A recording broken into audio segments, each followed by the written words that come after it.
누가복음 23장 1절에서 12절까지의 말씀입니다. 먼저 오늘 본문의 내용입니다.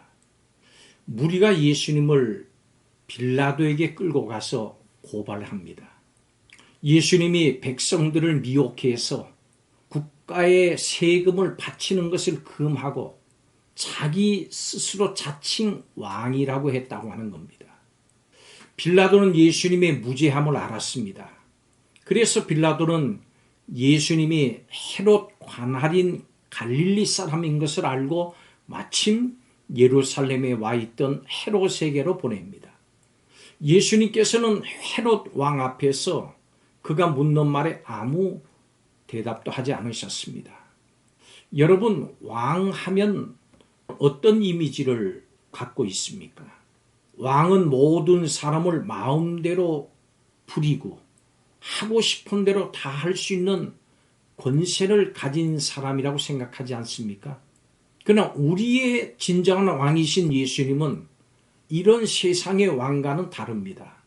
오늘 말씀을 통해서 그것을 살펴보겠습니다. 첫째로 예수님께서 이 땅에 왕으로 오셨습니다. 당시 유대교의 종교 지도자들하고 당시 유대교의 종교 지도자들과 무리는 예수님이 거짓말로 왕이라고 주장을 하면서 로마의 왕 가이사에게 반역한 자라고 고발을 합니다. 그러나 사실은 그 반대로 가이사와 권력자들과 죄악된 인간들이 만왕의 왕이신 예수님을 반역한 겁니다.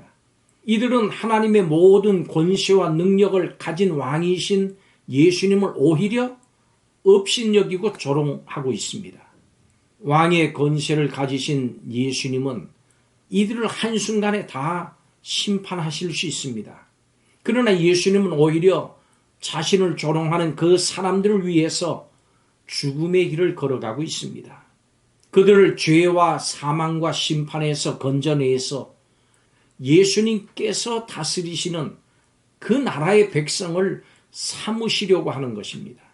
참되신 왕으로 저들을 위해서 십자가의 죽음을 감당하시려고 하는 겁니다.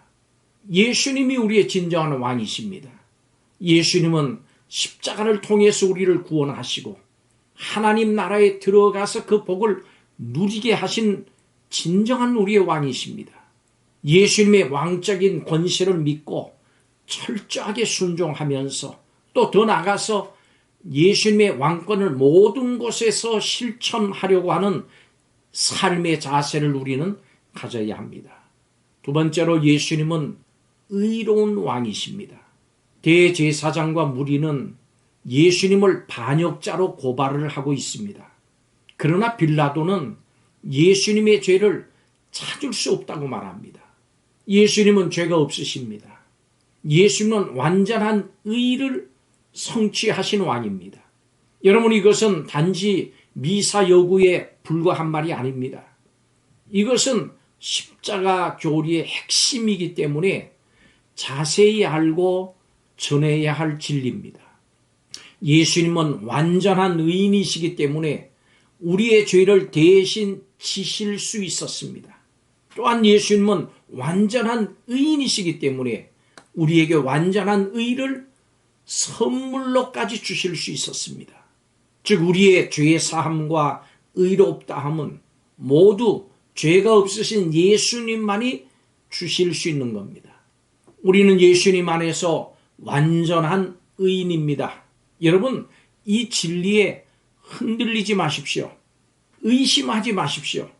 하나님은 우리를 예수 그리스도로 인해서 완전한 의인으로 여기시고 우리를 인해서 기뻐하십니다. 그래서 우리가 정죄에서 벗어나고 하나님 앞에 담대하게 설 수 있는 겁니다. 죄가 없으신 예수님은 죄인들의 죄를 대신 지시고 십자가에서 죽으셔서 자기 백성을 구원하시는 왕이십니다. 세 번째로 예수님은 순종의 왕이십니다. 빌라도는 헤롯에게 예수님에 대한 신문을 넘깁니다. 그런데 헤롯은 재판에 대해서는 관심이 없었습니다. 오직 예수님의 이적에 대해서만 호기심을 보입니다. 예수님께서 아무 말씀도 하시지 않으시니까 헤롯과 군인들이 예수님을 업신여기고 희롱하기 위해서 빛난 옷을 입혀가지고 빌라도에게 보냈습니다. 희롱을 당하실 이때 그 예수님의 심정이 어떠하셨을지 생각을 해보면 마음이 참담해집니다.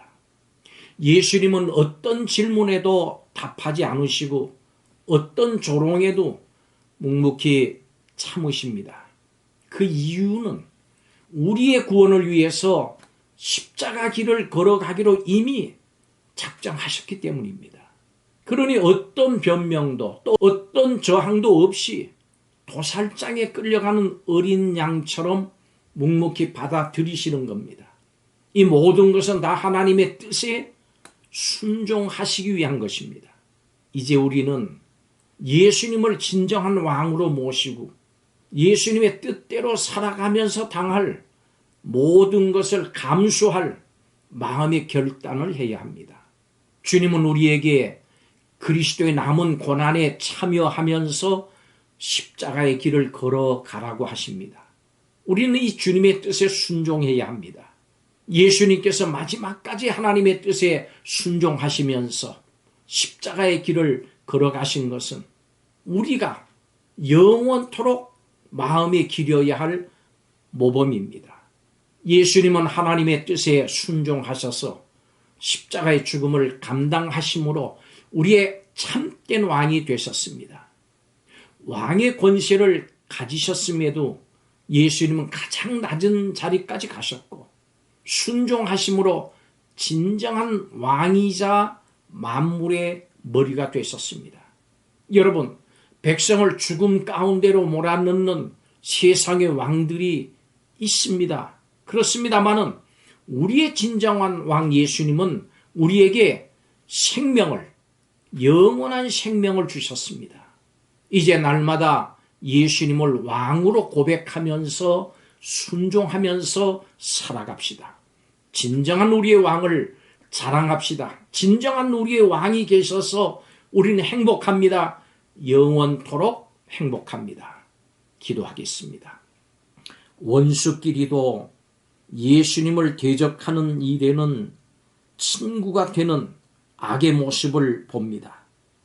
예수님의 죄목을 찾으려 들수록 예수님의 죄 없으심, 무죄함만이 증명될 뿐임을 봅니다. 우리 안에 계신 예수님을 거슬러 공격해오는 원수를 죄성으로 응수하지 아니하고 사랑과 선으로 대함으로 선으로 악을 이기게 하여 주옵소서. 예수님을 진정한 왕으로 모시고 의인됨을 감사하면서 진정한 왕 예수님께 순종하며 살기로 결단하는 성도들에게 이 시간 복 내려 주옵소서. 예수님의 이름으로 축복하며 기도하옵나이다. 아멘.